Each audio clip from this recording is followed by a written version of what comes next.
Pag pinag-usapan yung kamatayan, marami ang natatakot. Kasi wala namang gusto mamatay. Ano po? Sinong gusto na? Wag muna. Wala, ayaw, wala. Hindi sana magmuna. Pas mo. Pas muna. Mabuhay na lang hanggat gusto. Mabuhay na lang hanggat gusto. Kaya, sa panahon ngayon, ang daming inimbento ng tao para humaba lang ang buhay at mabuhay ng walang hanggan. Mga tinatawag natin mga life support machine, mga gamot, pati nga kape, ginawa ng gamot. Ano eh, yung nakaraan yung bata yun, may nagalok sa akin, kape daw. Ano yun? Sabi, 52 in 1. Kasi naman 52 in 1. Daming sinabi. Ang lamang dahon-dahon kayo, sinabi, pa, saan yan? Pagpa, linis daw ng dito ka, ano, kidney, ano pa yun. Para sa ano, para humilti yung buhay, mahaba yung buhay. Ano, maraming ganun ngayon. Mga vitamins, capsule, pati mga tsaa. Diba, mga tsaa, mga ano daw yun. Pampasigla ng katawan, pampalusog. Lahat na lang ay ginagawa ng tao upang mapanatili ang kalakasan at kagandahan ng buhay. Pero kahit ganun pa man, mapapansin natin mga kapatid, marami pa rin ang mamatay. Gaano man kalawak at kalalim yung naabot ng teknolohiya, mapansin nyo, marami pa rin namamatay. Maraming nagkakasakit, lagana at lagana pa rin ang sakit. So, ibig sabihin, yung kamatayan ay yung ginagawa inevitable. Hindi siya natatalo. Ngunit sa bayan ng ating Panginoong Jesucristo, sabi niya, ay kung naghanap ang tao ng buhay na walang hanggan, dapat kainin ng tao ang isang bagay na talagang nagbibigay ng buhay. Talagang nagkakaloob ng buhay. Kaya nga sa pahayag ng ating Panginoong Jesucristo, maliwanag na sinabi niya, sabi niya, ako ang pagkain na nagbibigay buhay. Ang sino mang lumapit sa akin ay hindi na magugutom kailanman at hindi na rin mauuhaw kailanman. At mananatili ang kanyang buhay sapagkat ang kaligtasan at buhay ay nagmumula sa bumaba mula sa langit. Kaya sa pahayag niya, yung mga ninuno kumain ng mana doon sa ilang, pero namatay. Ngunit ang isang bagay na ipinagkaloob sa atin ng Diyos ay ang isang bagay na nagkakaroon o nagdudulot ito ng buhay sapagkat ito'y mula sa Ama. Dumadali ang buhay at nagkakaloob ng buhay. Kaya sa isang banda, sinabi ng ating Panginoon na kung ang pagkain nagbibigay buhay na bumaba mula sa langit, mabubuhay magpakailanman ang sino mang kumain ito. At ang pagkain ibibigay ko sa ikabubuhay ng sanlibutan ay ang aking laman. So maliwanag na ipinahayag ng ating Panginoon. Ako ang pagkain na nagbibigay buhay na bumawa mula sa langit. Mabubuhay magpakailanman ang kumakain ito. Sino ba yung gusto mabuhay magpakailanman? Ha? Sino yung gusto mabuhay magpakailanman? Lahat. Yung gusto mabuhay hanggat gusto mo. So, maliwanag na yun ang paalala sa atin ng Diyos na hindi material na bagay ang bubuhay sa tao, kundi ang pagmamahal ng Diyos. Kaya mga kapatid, sa paalala sa atin ng ating Panginoon ay huwag nating baliwalain ang isang napakahalagang bagay. At kadalasan, sa panahon ngayon, mas prioridad pa ng tao yung material na bagay sa paghahanap buhay. Kaya nga hindi ba natin napapansin sa sobrang nakahanap buhay ng tao, kadalasan nakakalimutan na niyang mabuhay. Alam mo kasi mayroong mga bagay na buhay nga tayo, pero patay na tayo sa araw-araw. Sapagkat unang-una, wala na tayong kaligayahan. Depressed. Namumuhay tayo sa nervyos, sa takot, sa problema. Yun ba ang buhay na ibinigay ng Diyos sa mundong ito?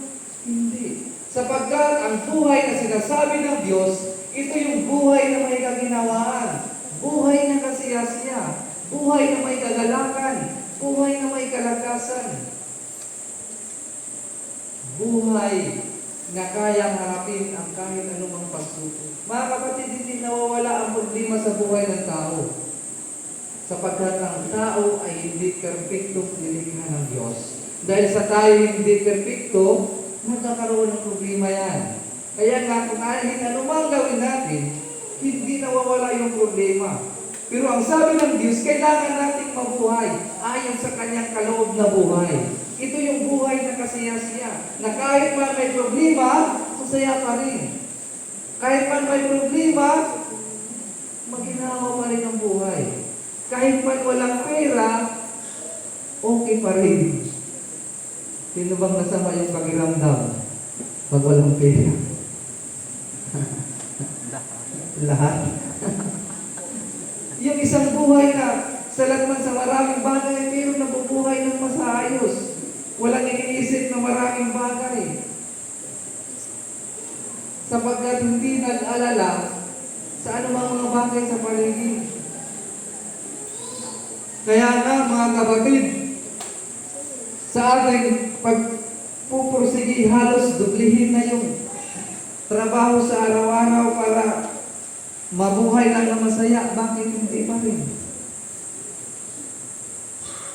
Kasi kung material lang na bagay ang nagpapasaya sa tao, hindi sana wala ng mayamang malungkot.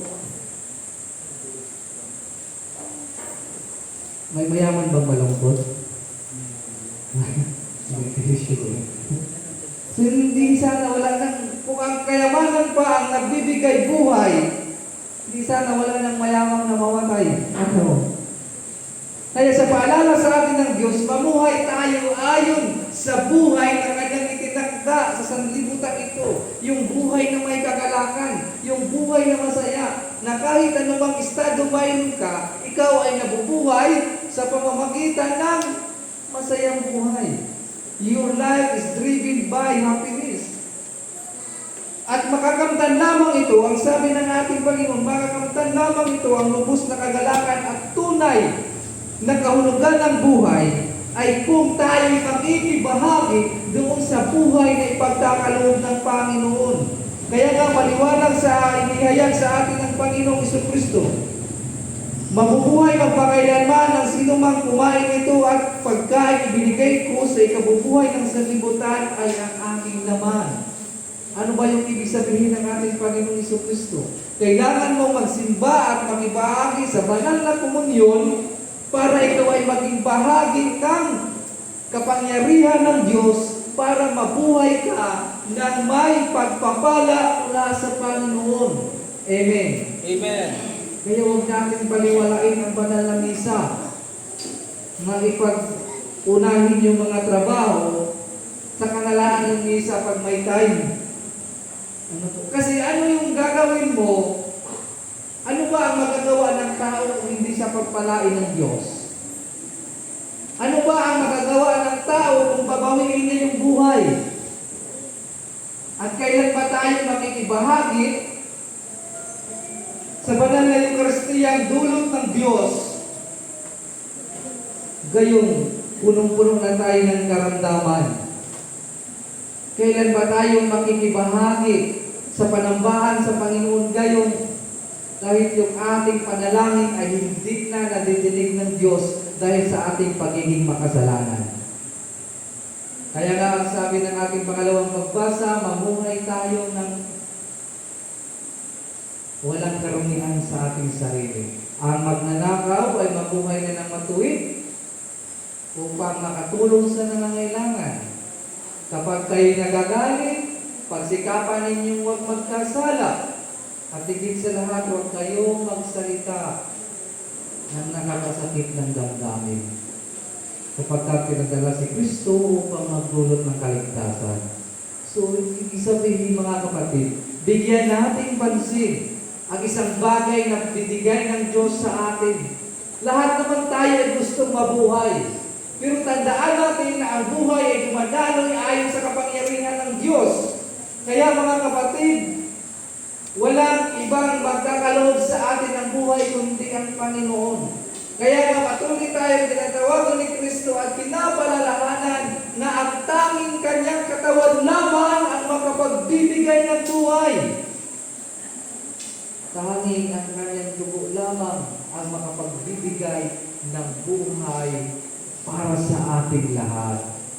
Kaya ang nating baliwalaan na sa kanalang ako magsimba at ako hindi ganito kasi yan, marami akong labahin. Diba? Tapos pag nagkasakit ka, Diyos ko po, magaling ka naman. Kumita ka ng malaki sa kakanap buhay at hindi ka na nagpahinga. Tapos nagkasakit. Yung kita mo ay panggamot mo lang din. Parang ganun lang Samantala, ang pagtawag sa atin ng Diyos, bibigyan ka niya ng buhay, pagagalingin ka sa lahat ng iyong karamdaman, walang bayad, libre. Kasi ano bang magagawa natin kung hindi tayo tutulungan ng Diyos? Ano bang magagawa natin kung hindi tayo binis ng Diyos? Gusto ba humaba ng buhay natin? Sino bang gusto humaba ang buhay? Di ba lahat naman gusto magkaroon ng mahabang buhay? Pero bakit ayaw tanggapin ang ganda isang bagay na nagkakaloob ng buhay? Mayroon bang humaba ang buhay sa labis na pagtatrabaho? Mayroon? Wala. Mamamatay ka. Mayroon bang gumanda yung kalusugan dahil sa pagpupuyat sa labis na pagtrabaho? At dahil ang gabi, magkakasakit ka na. Mayroon bang hindi na-i-stress sa kakaisip sa trabaho? Mayroon bang hindi na-i-stress sa kakaisip ng walang pera? Maniwala tayo mga kapatid sa Panginoon. Diba isipin natin, may pera ka, marami kang pera, may sakit ka naman. Kaysa, okay lang yung pera mo, malusog naman yung katawan. Alin ba mas maganda? Mamili kayo. Kaya mga kapatid, totoo lang okay lang naman hindi kumita sa araw ng linggo basta nakapagsimba. Sapagkat hindi ka nawala ng blessings. Sapagkat ang kaloob ng Diyos maliwanag na sinasabi ng ating Panginoon sa pag-participate at pagkikibahagi sa banal na Eucharistia, which is represent ng kanyang katawan at dugo, ikaw ay nagkakaroon ng buhay. Ikaw ay binibigyan ng Diyos ng buhay. Sapagkat hindi lang material na pagpapala ang ipagkakaloob ng Diyos, kundi isang bagay na kung saan napakahalagang bagay at napaka-importante sa buhay ng tao. Yun mismong buhay natin. Kasi anong magagawa ng pera kung kapos-kapos na yung hininga mo? Ba, hindi ka na magagalaw. Kaya nga sa bawat pagtawag ng Diyos, tayo makikibahagi sa isang buhay. Makikibahagi sa isang espiritual na pagpapala at higit sa lahat, isang kapahingahan. Sapagkat ayon sa mga pag-aaral ng scientifico, ang pagpapahinga ng saglit ay nakakadagdag sa haba ng buhay. Ibig sabihin kung nakarelax ka ng isang oras, humahaba ng isang oras yung buhay mo. At agree ko yan ang mga scientifico yan. Na kapag ang tao ay nakakapagpahinga ng isang oras na wala siyang ibang iniisip, ang kanyang utak ay magkakaroon ng isang kalakasan na lalakas ang kanyang memorya. Ano po? Bakit nagiging makalimutin ang tao? Dahil sa labis na pag-iisip at nagkakaroon ng stress. Sa isang oras na pahinga, nagkakaroon ng regeneration yung ating human body. Yung ating human cells ay nagkakaroon ng regeneration at pagkakataon para i-repair ang ating katawan. Ibig sabihin, magkakaroon ng kung ano man yung lahat ng karamdaman na mayroon ka, ay magkakaroon ito ng kagalingan kung ang isang tao ay nakakapaghinga kahit isang oras lamang. So, napakaganda yung kaloob ng Diyos. Kaya kung tayo makipagparticipate sa banal na Eucharistia, pinapagaling na tayo ng Diyos. Binibigyan ka na ng kalakasan ng Panginoon, at higit sa lahat, dinadagdagan ang haba ng buhay mo. Sino ba ang taong may kagaya ng bilhin ng buhay? Amen. Ang buhay ay hindi mabibili ng pera. Kasi kung ang buhay ay mabibili pa ng pera, hindi sana wala ng mayamang mamatay. Kaya sa pagpapaalala, isang bahagi na pinapaalala sa atin ng Diyos. Mga kapatid, ang buhay ay hindi isang kompetensya, kundi ang buhay ay kasayahan. Kaya sa unang pagbasa, kung mapapansin natin, puro digmaan, patayan. Tapos namatay ang anak ng hari, si Absalom. Nalungkot yung hari at nanangis. Isang pagpapakita na kung saan ang buhay ay isang uri ng labanan. At ang buhay ay hindi natin alam kung hanggang kailan ito magtatapos. Kaya ang buhay ay hindi ito isang karira, kundi ito isang pasiyahan. Kaya lamang palagi ang may peace of mind sa kanyang sarili. Amen. Kapos ka man sa maraming bagay, kung mapayapa naman ang sarili mo. Kapos ka man sa maraming bagay, kung wala na namang maraming kinai-stressan sa buhay. Yung baga hindi ka na-stress sa mga dismusa sa paligid, wala kang kinaingitang tao. Kaya mga kapatid, sa paalala sa atin ng Panginoon, mag-focus tayo doon sa kanyang isang biyaya. Hindi lahat ng bagay o hindi lahat ng biyaya ay material na bagay. Kundi, sabi ng ating Panginoon, ang isang pinakamalagang biyaya na kaloob ng Diyos ay ang buhay mismo na tinatanggap ng tao. Kaya nga, sa bawat panambahang ginagawa natin para sa Diyos, ito'y isang pagkakaloob ng kapahingahan. Ano po? Pansamantalang kapahingahan upang iparamdam ng Diyos na ito ang buhay na ganap at dapat taglayin ng isang tao. Amen. Kaya nga, di ba, wala naman tayong ibang ginagawa dito pag nagsimba. Hindi naman kayo inapagod ni Father. Nakaupo lamang kayo, nakikinig, makakanta, tapos pag nakaluwag-luwag, maibig. Di ba, ganun na, pag-gising, mahikaw-hikaw. Oy, kumunyo na pala. Kain na. Ganun na naman. So, isang pagkakataon na kung saan nakakapagpahinga na tayo, na ipalaya natin ang ating mga sarili sa daming isipin sa buhay. O kaya kayong mga narito ngayon, you are only blessed by God. Kaya ipahinga muna ang inyong mga sarili, relax kayo, pati ang inyong mga isipan. Huwag mo nang pakaisipin yung ano ba yung ulam mamaya pag-uwi. Yung ulam ko yun, kinain na ng pusa. Sino ba yung masarap ang ulam dito? Wala, may ulam ba ang lahat? So, huwag muna kayo pakaisip. Ito, Lunes na naman ba? Huwag muna pakaisip kayo ba? Kaya nga yan sa Evangelyo ng San Mateo, ang sabi ni Cristo, ay yung problema para bukas ay bukas na ninyo isipin, sapagkat ang problema ngayong araw ay sapat na para ito isipin. Kaya kung panahon sa panambahan upang madama natin ang biyaya ng Diyos at maintindihan natin ang sinasabi ni Kristo, ako yung buhay, at ang lumapit sa akin ay hindi na magugutom at magkakaroon ng buhay na walang hanggan. Ituon natin ngayon ang ating kaisipan sa Diyos upang maramdaman natin ang isang pagpapalang sa ngayong oras na ito ay pinagkakaloob sa inyo ng Diyos. Sapagkat pinagkalooban kayo ng Panginoon, makapagpahinga upang muling palakasin ang pisikal na katawan, pagalingin ang karamdaman, at bigyan kapayapaan ng sarili. Sapagkat kung ayaw ng pagsamantalang kapayapaan, sige doon na kayo sa kapayapaan walang hanggan. Alin ba yung gusto ninyo? Kayong maglakad papuntang simbahan o ahasin? Lalakad. May music pa, tarpulin. Wag muna Muna. Kaya namin sinagat ako, bakit kayo yung tao ay buhay pa ay ang hirap na simbahin? Pero pagpatay na ay gusto ko. Huwag lang, Father, 1,000. Basta may pasok. Samantala pag buhay pa yung libre, walang bayad. Huwag lang, Father, at mas dapat, pagsikapan natin, habang buhay na tayo at malakas, tayo mismo ang magdasal. At tanggapin na ang basbas ng Diyos habang buhay pa. Kasi paano tatanggapin mo yung blessings ng Panginoon? Patay ka naman. Kapahingang walang hanggan, ipagkaloob sa inyo.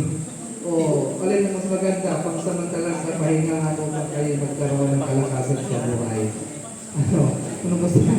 Ganong basbas na pang wala na pangsamantalang kapahingahan.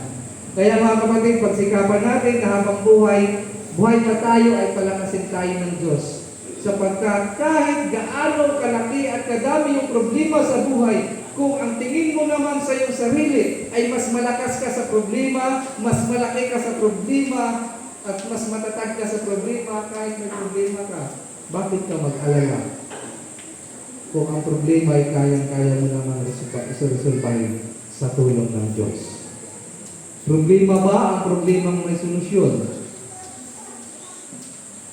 Ano sa tingin niyo? Problema ba? Problema may solusyon. Problema pa rin, pero ang kaibahan, mayroon na ang solusyon. Kaya hindi ka ma-depress. Kaysa sa problema na walang solusyon, ay stroke ka talaga. Kakaisip mo ba ito? Di ba? Ang problema hindi nawawala. Pero kung ikaw naman ay may Diyos at may buhay na punong-puno ng pananampalataya, magkakaroon ka ng buhay na masaya kahit maraming problema. Sa pangalan ng Ama ng Espiritu Santo. Amen. Magsitayo po ang lahat at ating sanditinong sumasampalataya. Tayong lahat, sumasampalataya tayo sa isang Diyos sa mga makapangyarihan. Nalumikha ng langit at lupa, at ang lahat ng nakikita at di nakikita. Sumasampalataya tayo sa isang Panginoong Jesucristo, bugtong na anak ng Diyos, nagmula sa Ama kalupang nagsimula ang panahon. Diyos bukas na Diyos, liwanag bukas sa liwanag. Diyos na totoo, bukas na Diyos na totoo. Inianak hindi nilikha kaysa sa pagka-Diyos ng Ama. Sa pamamagitan niya ay nilikha ang lahat, na para sa ating mga tao sa ating kaligtasan, ay nanawag siya bukas sa langit. Sa pamamagitan ng kapangyarihan ng Espiritu Santo, ay pinanganak siya ng malamig na naging tao. Ipinako sa krus na nanganak sa ating mga panahon ni Poncio Pilato, nagpakasakit na matay at inibig, at muli nabuhay sa ikatlong araw sa katuparan ng mga kasulatan. Umakyat siya sa langit at naluklok sa kanan ng Ama, at muling darating na maluwalhati, upang kumain ang mga buhay at mga patay, at ang kalay niya ay walang hanggan. Sumasampalataya tayo sa Espiritu Santo, ang Panginoon at tagapagbigay ng buhay, na nagbubuhat sa Ama. Sinasamba siya at nilaluwalhating kasama ng Ama at ng Anak. Nagsalita siya sa pamamagitan ng mga propeta. Nananagin tayo sa Iglesyang Isa, banal, katolika at apostolika. Naniniwala tayo sa isang binyag sa kapagpapatawad ng mga kasalanan at hinihintay natin ang muling pagkabuhay ng mga namatay at ang buhay na walang hanggan. Amen. Magsilawad po ang lahat para sa panalangin ng bayan.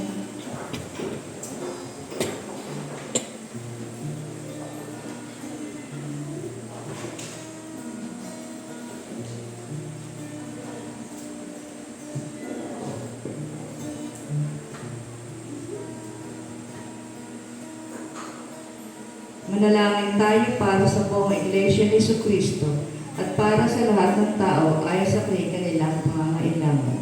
Makapangyarihan at walang hanggan Diyos, itinuro mo sa amin sa pamamagitan ng iyong banal na salita na manalangin at pagpasalamat para sa lahat ng tao.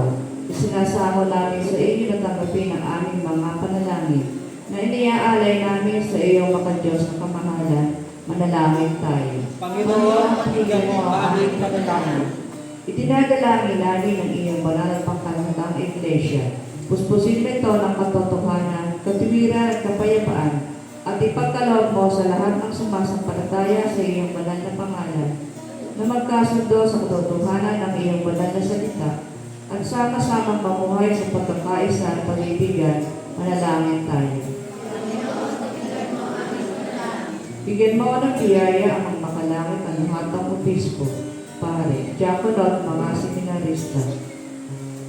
Lalo-lalo na Joel Parlares, ang aming obispo maximo, Right Reverend Father Arnold Damayan, na aming obispo diocesano, at sa Reverend Father James Simungala, na aming pare. Sa pamamagitan ng kanilang pamumuhay at pagtuturo, ay maipahayag naman nila ng pangkatapatan ng iyong tunay na bibigay buhay na salita at mapamahalaan ang iyong mga banal na sakramento. Manalangin tayo. Isinasamo namin na patubayan mo ang mga puso ng lahat na namumuno sa pamahalaan ng bayan ito at sa iba't ibang bansa. Magpasya naman sila ng bawang talino at may katarungan at mapalaganap nila ang kalayaan, kapayapaan, kagalingan ng iyong bayan. Manalangin tayo. Sa sangkatauhan ay patalong mo ang iyong makalangit na biyaya, lalong-lalo na sa second Sunday Mass sponsor, sa magdiriwang ng kanilang kaarawan sina Anneli Manalo, Rhea Bel Candelaria, Crystal Joy Ariola, Joey Riasares, Reina Laricanya, Annalyn Laricanya, Rogeline Castillo, Raylene Ferrer, Jenny Riasares, Naime Ricanya, Princess Joy Manalo, Lord Bien Dwight Magdarang, Maria Lady Flor, and Allen Kate Lacosta. At sa kongregasyong ito, dinatagapinawa nila ang iyong banal na salita na may kababaang loob at masunuring puso at paglikuran ka na may katapatan sa lahat ng araw ng kanilang buhay. Manalangin tayo. Isinasamo namin, Panginoon, sa iyong kagandahang loob, bibigyan ng at tulungan ang lahat ng nasa ligali, kalungkutan, pangailangan, may sabigo, kapansanan. Manalangin tayo. Inaalaala namin sa iyong harapan ang iyong mga lingkod ng Guillermo Bilivicencio at Romeo Candelaria na sa pakabilang buhay na sumasampalataya kay Kristo. Isinasamo namin ikaw mo sa kanila ang patuloy na pagyabang sa pag-ibig at paglilingkod sa iyo. Manalangin tayo.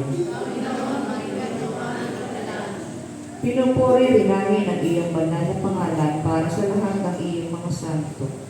Bigyan mo kami ng biyaya upang makasunod sa kanilang mabubuting halimbawa at kami kasama na rin karating nawa sa haganapan ng iyong banal na kaharian. Aming mga panalangin, alang-alang sa kanya na langit at buhay upang mamagitan para sa amin. Siya na iyong anak at aming tagapagligtas na si Yesu Kristo. Amen. Magti tayo po ang lahat.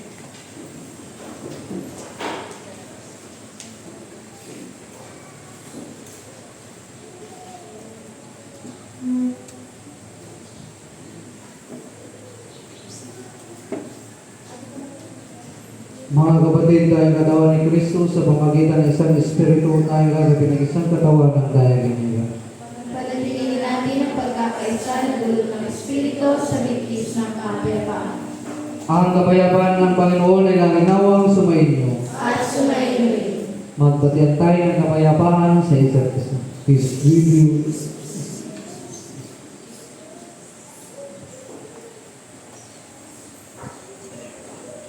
Buong kagalakan ng Panginoon nga nararapat sa kanyang pangalan, tayo magdalang alay at tumaroon sa kanyang harap. Magsiupo po ang lahat.